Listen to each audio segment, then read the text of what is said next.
Hello बच्चों, welcome to Edu मंथर।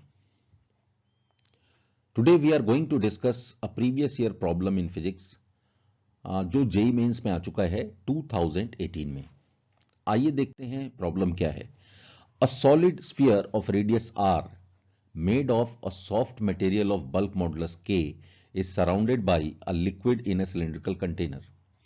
A massless piston of area small a floats on the surface of the liquid, covering entire cross-sectional area of the cylindrical container.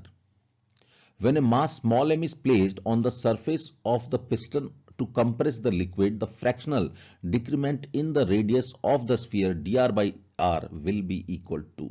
Okay बच्चों, ये question बिल्कुल clear है कि this question belongs to properties of matter. Properties of matter के अंदर जो subheading subtopic है वो बल्क मॉडुलस ऑफ इलास्टिसिटी है। बल्क मॉडुलस ऑफ इलास्टिसिटी का एक ही फॉर्मूला बच्चों आपको आता है। प्रॉपर्टीज ऑफ मैटर में जो बेसिक फॉर्मूला है बल्क मॉडुलस ऑफ इलास्टिसिटी का, वो है bulk modulus equal to change in pressure divided by negative of fractional change in volume, that is minus delta P upon delta V by V. इसे हम 1 upon compressibility भी कह सकते हैं। बच्चों, सबसे पहले मैं थोड़ा सा इस क्वेश्चन की अप्रोच के बारे में आपको बताता हूं, फिर हम लोग साथ मिलकर के सॉल्व करेंगे। अप्रोच यह है कि क्वेश्चन में बल्क मॉडुलस के बारे में बात कर रहा है, पहली बात।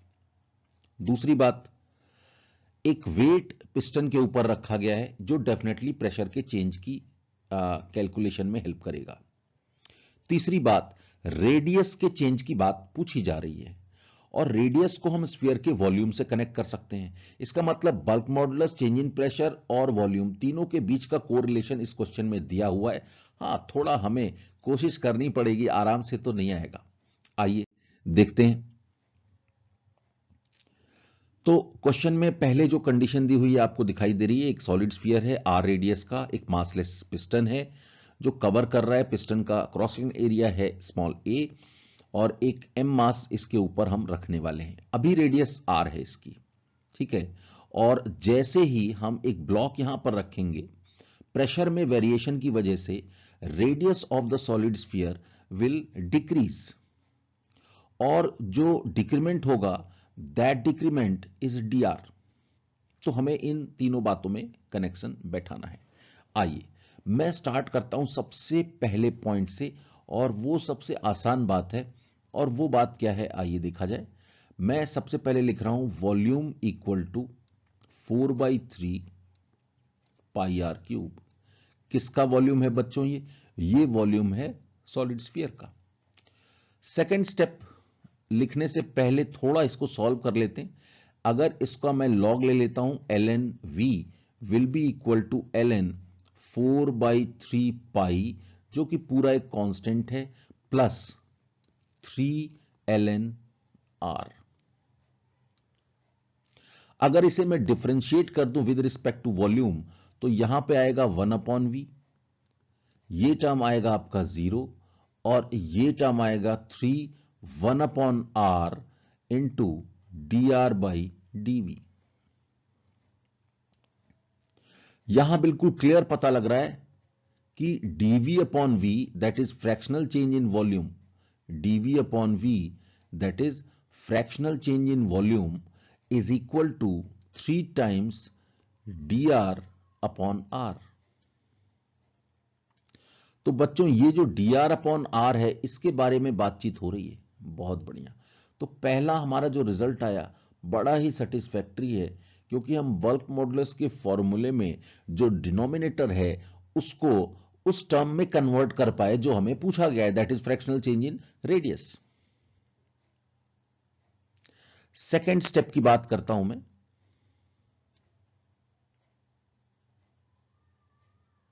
सेकेंड स्टेप में मैं ये कह रहा हूं कि जब ये ब्लॉक नहीं रखा था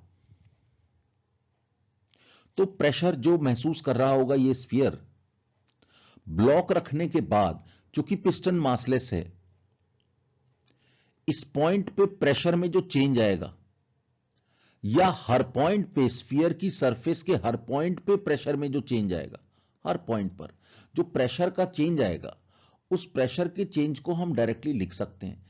तो change in pressure will be equal to the weight divided by A. ये हमारा सेकंड पॉइंट है। तो हमने क्या देखा, चेंज इन प्रेशर को हमने हैंडल कर लिया है, फ्रैक्शनल चेंज इन रेडियस को हमने फ्रैक्शनल चेंज इन वॉल्यूम के साथ कनेक्ट कर लिया है। ये दो बातें अगर हम फाइनल इक्वेशन में अप्लाई कर देते हैं तो डेफिनेटली हम कनेक्ट कर पाएंगे और फाइनल रिजल्ट तक पहुंच पाएंगे। आइए देखा जाए कि हमारे पास जो एक्सप्रेशन था बल्क मॉडुलस का वो क्या था, जो हम लोगों ने फर्स्ट स्लाइड में क्वेश्चन के साथ देखा। तो K was minus delta P divided by delta V upon V। For small changes I can write K equal to minus delta P means mg upon A and delta V by V means 3 times dr upon R, जो हमने first equation में calculate किया।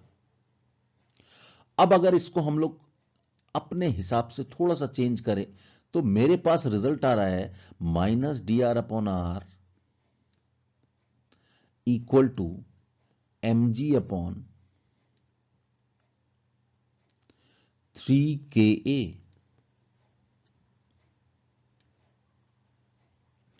चूंकि question में decrement की बात कर रहा है, चेंज की नहीं बात कर रहा है, डिक्रीमेंट की बात कर रहा है। और ये dr अपॉन आर क्या है, dr upon r is change. तो ये क्या हो जाएगा, ये पूरी वैल्यू डिक्रीमेंट के बराबर होगी विद माइनस साइन। तो दिस इज द डिक्रीमेंट। तो आइए देखते हैं हमारे इस रिजल्ट से कौन सा ऑप्शन मैच कर रहा है। Okay, option number 3 is correct.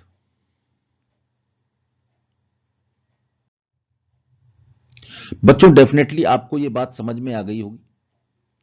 अगर हम नोट पॉइंट की बात करते हैं तो नोट पॉइंट में बल्क मॉडुलस का फॉर्मूला हमें याद होना चाहिए।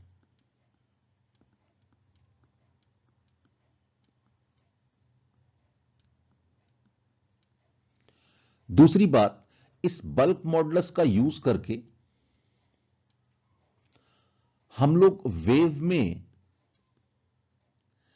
साउंड वेव में प्रेशर के वेरिएशन की कैसे बात करते हैं, इसको आपको रिवाइज करना है। और बल्क मॉडुलस का यूज हम लोग velocity of sound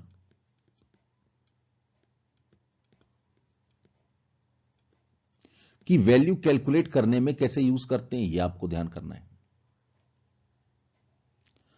bulk modulus का यूज करके सिंपल हार्मोनिक मोशन में क्वेश्चंस में क्या काम करना होता है, यह आपको रिवाइज करना है। अगर इतनी बातें आप कर लेते हैं तो बल्क मॉडुलस पर बेस्ड कोई भी क्वेश्चन एग्जाम में आएगा आपका डेफिनेटली सही होने वाला है।